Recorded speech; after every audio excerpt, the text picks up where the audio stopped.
Hey friends, it's Alex Hillman from Indie Hall in Philadelphia over in the US. I hope you're all having a great day here at the Coworking Symposium. I wish we could be together in person, obviously, but I'm glad that the team has worked together to put together this sort of virtual experience. So special thanks to Marco in particular for the initial invitation, and of course the support from the European Coworking Assembly for making this possible as well. Given that, I think it's worth giving a caveat up front that some of the things I want to talk about today might be a little bit US-centric. It is my own lived experience here in Philadelphia, but I also think that it's relevant thinking around the world for every city who is thinking about economic development through the lens of the world we're living in today, 2020, a pandemic. For as long as I've been involved in co-working, which, for those of you who I don't know yet, I've been running a co-working space here in Philadelphia since 2006. While I did not get into this explicitly as an economic development activity, throughout the entire history of co-working, folks have thought about, the element of small business, interdependent small businesses in particular, and the ecosystems that allow for innovation and creativity to form and flourish, people to exchange knowledge, to create new solutions, better understand problems, are really at the root of most economic development around the world, most sustainable economic development around the world. And so I don't think that's news to anybody, especially not anybody in this audience. But I think what's new and interesting is the idea of co-working as a piece of economic recovery. I know that there are parts of the world that have already thought about this. I've spoken with people who have started co-working spaces in rural and industrial towns to try and use co-working as a mechanism for bringing people together and exchanging knowledge and skills and updating a modern ecosystem. So while cities around the world are been economically crushed by the COVID-19 virus, when it comes to the local recovery, we're going to be looking to our local governments, but the local governments don't have all the same tools that the federal governments do. What do they have? Well, they typically have tax incentives, but these cities are also needing tax revenue because with the economies being shut down for, months at a time, they're operating at a deficit as well. And so giving tax benefits when the cities are already hurting for cash for the critical services that they need in order to continue running, we've got sort of a double whammy. So all of these problems got me thinking about a question that I asked throughout 2018, but I published in early 2019. It looked like a plan. It was more of a model of thinking that I called the 10,000 Independence Project. And it was a response to when Amazon, the giant e-commerce company Amazon, got cities across the country of the United States to compete against each other for the privilege to open a second Amazon headquarters in their city. And I don't want to get into the depths of that problem and all the mistakes that come with it. But what results of that inspired for me was realizing that cities and economies ultimately look at things from a job creation perspective. So the way I looked at the opportunity was if Amazon was going to come into a city and offer 50,000 jobs, how else could we create 50,000 jobs? And what would it look like if a co-working space like Indie Hall or an ecosystem like the one that we're a part of were the primary driver of creating 50,000 jobs? And if we gave ourselves the same 10-year timeline that Amazon was giving itself to create 50,000 jobs, how would we go about doing it? And if you go to indiehall.org/10K, you can read that entire plan, but the general gist is breaking it sort of into three core phases. The first is to inspire people to think about creating entrepreneurship in a new way. And in doing so, thinking about entrepreneurship as creating a job for yourself. So phase one, inspire people to create a job for themselves and say, that's the goal.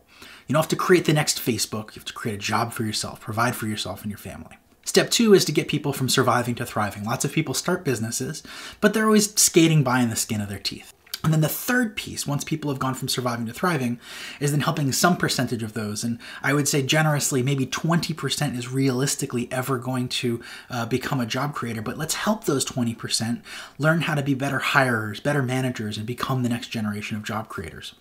So that was the plan, the high-level plan for 10K Independence. Again, I encourage you to go read the whole thing at indiehall.org/10K. But the key here is that all of these lessons came from co-working, my experience over the last almost 15 years. A couple of the points that informed it. One is to avoid single sources of aid.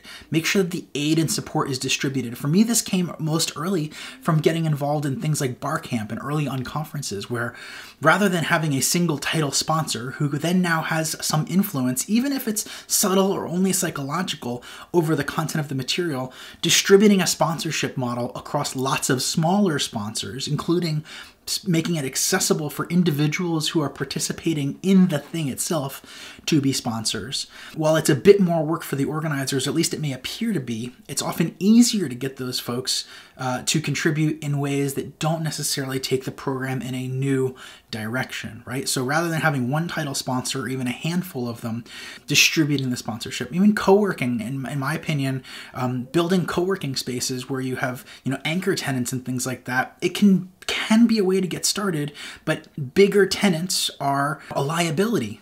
They leave, now you've got to replace a whole bunch of people at once rather than individuals. So our model has always been lots of smaller contributions adding up to bigger contributions makes the entire ecosystem more resilient.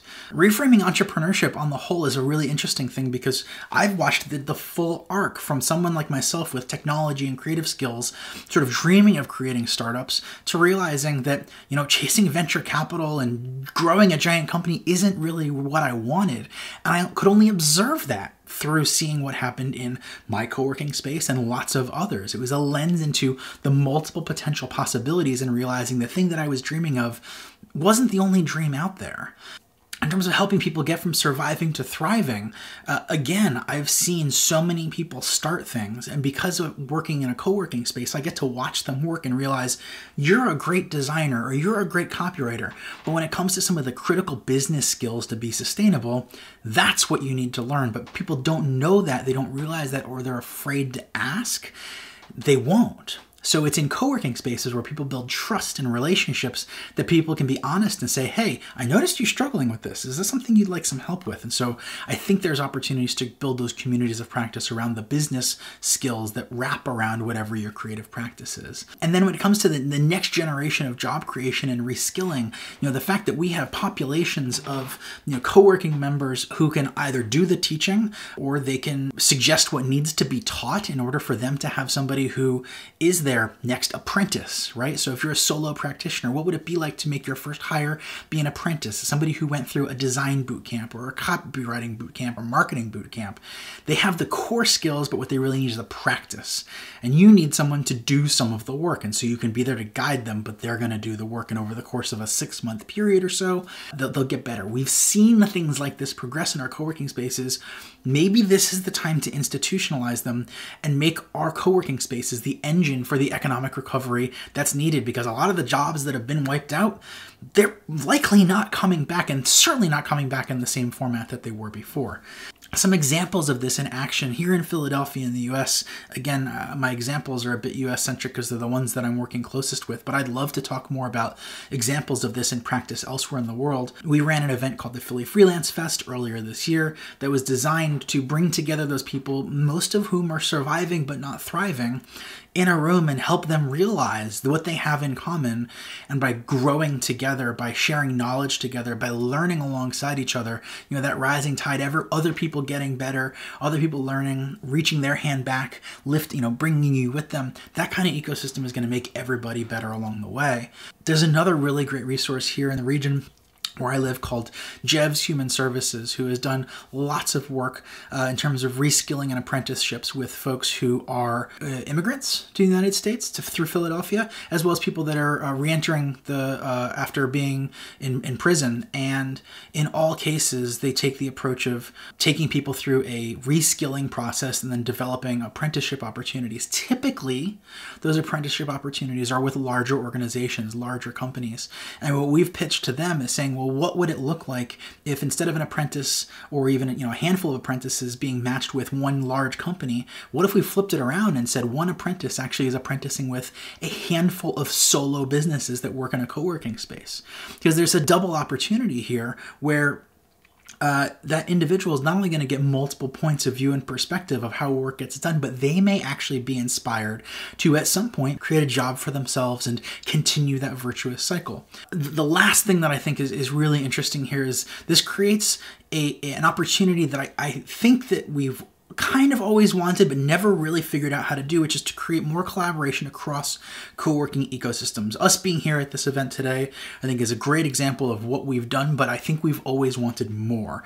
One of the biggest things that stands out to me is often co-working members themselves are not a part of the collaborative ecosystems among co-working spaces. It's just people like you and me. There are some super users in the community. Obviously, you know who you are. We're super glad that you come to this stuff. But I think things that get people across co-working spaces, even across co-working ecosystems, supporting each other in the same way they do inside is more challenging than people realize it is. So if we look at this entire model and think about it as let's get good in the individuals, but then create centralized but still distributed pools of talent so that when individuals or companies are looking for people to hire in the new ways that they will hire in the future that we can't predict for, what we can do is prepare our pools because they are the ones that we care for, we look after for, we provide the platform for. What can we do to help them be visible to their future opportunities? What else can we do to create collaboratively training materials, right? That's business opportunity at all levels. For members in your community to share what they know, to learn how to become a teacher. Teaching the teachers is a critical part of this equation that we're going to have to get good at, and doing that cross-ecosystem makes total sense to me. This could be new revenue streams for some of your members as well as some co-working spaces to really provide the platform for members to teach their expertise through these kinds of reskilling and apprenticeship models. And then, hosting and facilitating apprenticeships in our spaces physically, if and when the time comes, or simply being the facilitators, again, being the bridges, being the connectors. That is what we are best at.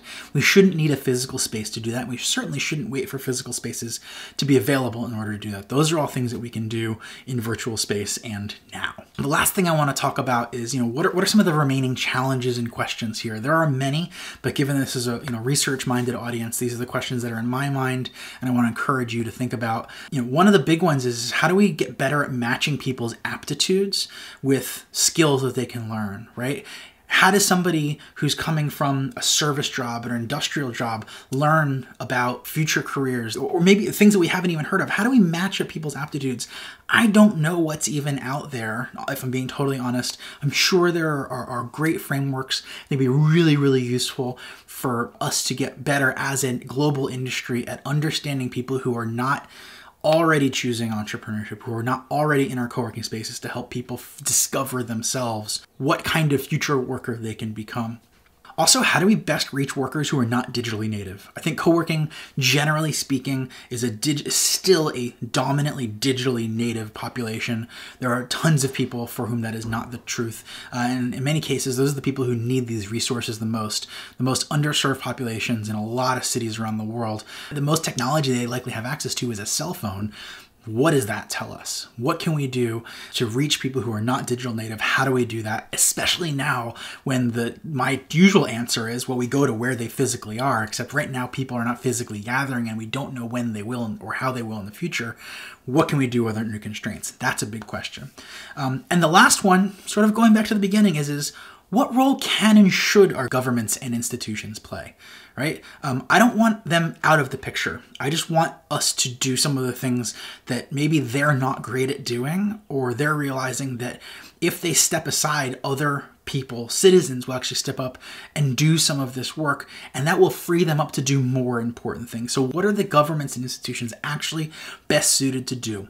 How do we invite them to the table and say, here's the best role for you to play? Here's how you can be most valuable to us.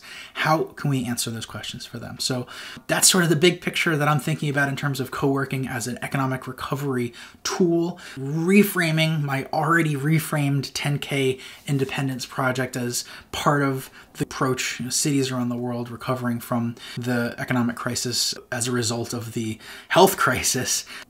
And, if we're going to build a new future together, what lessons can we take from the last decade and change of co-working, things that have actually worked, that have built durable, resilient economic results, and let's infuse those into the answers. In some cases, that provides us with more questions than answers, but that's why I think this is the perfect audience for this kind of conversation. So I'm excited to continue that conversation with you in the chat, and I will see you there.